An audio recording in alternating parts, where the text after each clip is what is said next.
నమస్తే NCR news కి స్వాగతం. నా పేరు హరిప్రియ. బులెటిన్ లో ముందుగా హెడ్లైన్స్.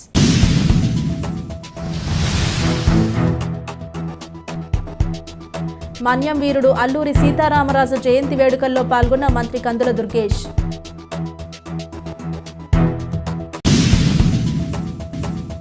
మన్యం వీరుడు అల్లూరి సీతారామరాజు 127వ జయంతి సందర్భంగా నిడదవోలులో రాష్ట్ర పర్యాటక, సాంస్కృతిక మరియు సినిమాటోగ్రఫీ శాఖ మంత్రి కందుల దుర్గేష్ అల్లూరి విగ్రహానికి పూలమాలలు వేసి నివాళులర్పించారు.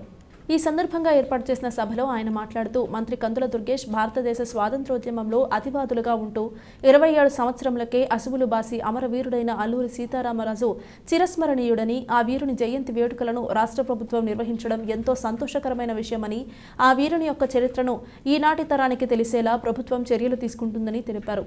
దేశ స్వాతంత్ర్యంలో భరతమాత దాస్య శృంఖలాలను తెంపడంలో ప్రథమ పాత్ర పోషించిన వ్యక్తి ఎవరైనా ఉన్నారంటే అది అల్లూరి సీతారామరాజుకే దక్కుతుందని ఈ సందర్భంగా మంత్రి అన్నారు. ఈ కార్యక్రమంలో municipal chairman Bhupathi Adinarayana, vice chairman Gangula Venkatalakshmi, BJP, Janasena, TDP నాయకులు, క్షత్రియ సంఘం నాయకులు పాల్గొన్నారు. ఈ సందర్భంగా మంత్రి కందుల దుర్గేష్ మాట్లాడుతూ వంగవీటి రంగా మొదటి నుండి పెత్తందారుడిని, కొట్టి కర్షక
పట్టుకోండి సార్ ఒకసారి.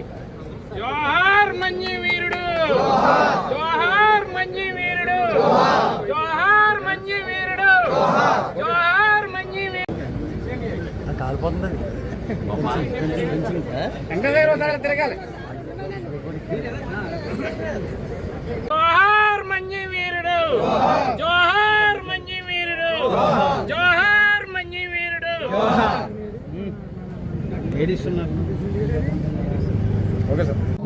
పండుగ వాతావరణంలో రాష్ట్ర ప్రభుత్వం నిర్ణయించి ఈ యొక్క సభను నిర్వహించుకోవడం చాలా ఆనందదాయకమైనటువంటి విషయము.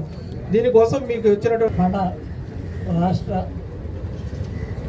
అన్య వీరుడు అయిన అల్లూరి సీతారామరాజు గారి 127వ జయంతి సందర్భంగా ఇచ్చేసిన మీ అందరికీ నా హృదయపూర్వక ధన్యవాదాలు తెలియజేస్తున్నాను.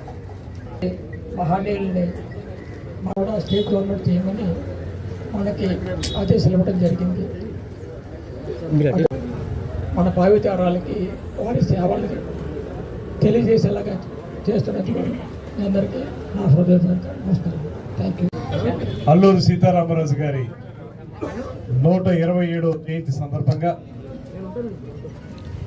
దీన్ని రాష్ట్ర పండుగగా జరుపుకోమని చెప్పి మన ముఖ్యమంత్రి గారు, ఉప ముఖ్యమంత్రి గారు ఇచ్చినటువంటి ఆదేశాల మేరకు రాష్ట్ర వ్యాప్తంగా ఈ పండుగ జరుగుతుంది. అందుకు ముఖ్యమంత్రి గారికి ప్రత్యేకమైనటువంటి ధన్యవాదాలు తెలియజేస్తూ ఈరోజు నిడదవోలులో జరుగుతున్నటువంటి ఈ కార్యక్రమంలో వేదిక మీద ఉన్నటువంటి కమిషనర్ గారు, మున్సిపల్ చైర్మన్ గారు, అదేవిధంగా పెద్దలు వెంకటేశ్వరరావు గారు, అదేవిధంగా రంగా రమేష్ గారు, సత్యనారాయణ గారు, అదేవిధంగా డాక్టర్ అప్పారావు గారు, కురువృద్ధులు పెద్దలు డాక్టర్ అప్పారావు గారు, వైస్ చైర్పర్సన్ గారు ముందు కూర్చున్నారు. అదేవిధంగా రాజు గారు, డాక్టర్ సూర్యనారాయణ రాజు గారు, రామారావు గారు, సత్యనారాయణ గారు, ఇంకా ఇక్కడికి విచ్చేసినటువంటి 50 మంది నాయకులకి, కార్యకర్తలకి, అల్లూరు సీతారామరాజు గారి జయంతోత్సవాల్లో పాల్పంచుకుంటున్నటువంటి గ్రామ ప్రజానీకాన్ని అందరికీ కూడా నమస్సుమాంజలు తెలియజేస్తూ, ఇది ప్రభుత్వం తీసుకున్నటువంటి చాలా సముచితమైనటువంటి నిర్ణయం.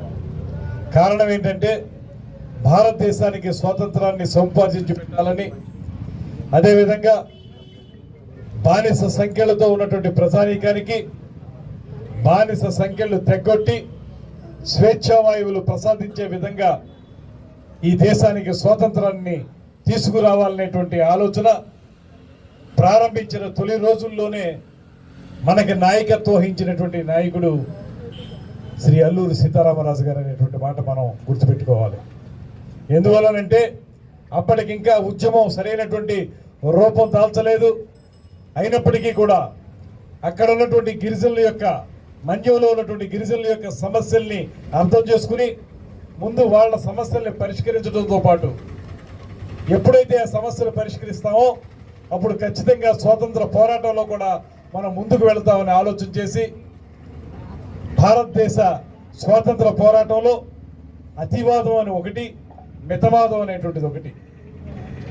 మితవాదం చెప్పేవారు అందరూ కూడా సాయుధ పోరాటాలు కాదు, మనకు కావాల్సింది మనం అహింస అనేటువంటి ఆయుధంతో స్వాతంత్రాన్ని సంపాదించుకోవాలనేటువంటి మాట చెప్పిన వారు గోపాలకృష్ణ గోఖలే, అదేవిధంగా గాంధీ మహాత్ములు వారు చేసినటువంటిది. అయితే ఇలాగ బ్రిటిష్ వారిని పారద్రోలాలంటే మనకు కావలసింది వారితో పాటు సమానంగా పోరాటం చేయగలిగే శక్తి సామర్థ్యాలు ఉన్నటువంటి అతివాదమే మనకు కావాలని చెప్పినటువంటి వారు నేతాజీ సుభాష్ చంద్రబోస్, అల్లూరి సీతారామరాజు గారు, బాలగంగాధర్ తిలక్ లాంటి నాయకులు. ఎవరి విధానం ఏదైనప్పటికీ కూడా వారి యొక్క ఆలోచన ఒక్కటే, ఈ భారతదేశాన్ని సర్వసత్తాక ప్రజాస్వామిక గణతంత్ర రాజ్యంగా ప్రపంచ దేశాల ముందు సగర్వంగా నిలబెట్టడమే వారందరి యొక్క ధ్యేయం. ఆ ధ్యేయంలో అల్లూరి సీతారామరాజు గారు ముందడుగు వేశారు.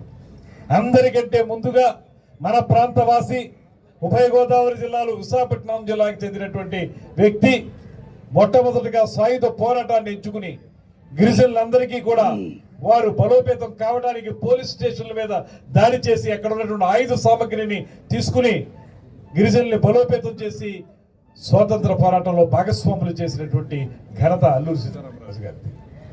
ఆయన బ్రతికిన కాలం, ఆయన జీవిత కాలం కేవలం 27 సంవత్సరాలు మాత్రమే. కేవలం 27 సంవత్సరాలు మాత్రమే జీవించి ఉన్నప్పటికీ ఇంకా పూర్తిగా 3 దశాబ్దాలు కూడా కాదు. ఇవాళ శత సహస్ర వసంతాల పాటు ఆయన పేరు చిరస్థాయిగా నిలిచిపోయేలాగా ఆయన ఇంత గొప్ప పోరాటం చేశాడు. అటువంటి మహానుభావుణ్ణి మనం ప్రాతస్మరణీయులు అంటాం. ప్రాతస్మరణీయులు అంటే ఉదయం లేచిన వెంటనే పూజించవలసినటువంటి వ్యక్తి, ప్రాతస్మరణీయులు, స్మరించుకోవాల్సిన వ్యక్తి. అటువంటి అల్లూరి సీతారామరాజు గారి యొక్క జయంతిని మనం రాష్ట్ర పండుగగా జరుపుకుని ఆయన చూపించినటువంటి మార్గంలో పోరాట పటిమతోటి ఇవాటి సమాజాన్ని సరిదిద్దాలనేటువంటి ఆలోచనతోటి మన ప్రభుత్వం దీన్ని రాష్ట్ర పండుగగా తయారు చేశారు. ఎందువలనంటే ఇలాంటి పండుగలు జరుగుతున్నప్పుడు అల్లూరి సీతారామరాజు గారి పేరు పదే పదే మనం ఉచ్చరించినప్పుడు ఇవాళ పిల్లలు ఎవరైతే ఉన్నారో వాళ్ళందరికీ కూడా ఎవరి అల్లూరి సీతారామరాజు గారు ఏం చేశారనేటువంటిది వాళ్ళ పుస్తకాల్లో ఎటు ఉంటుంది. దాంతోపాటు మనం కూడా చెబితే వాళ్ళలో కూడా నాయకత్వ లక్షణాలు పెంపొందించేటువంటి దానికి ఉపయోగపడుతుంది. అటువంటి నాయకుల్ని స్ఫూర్తిగా తీసుకోవాలి.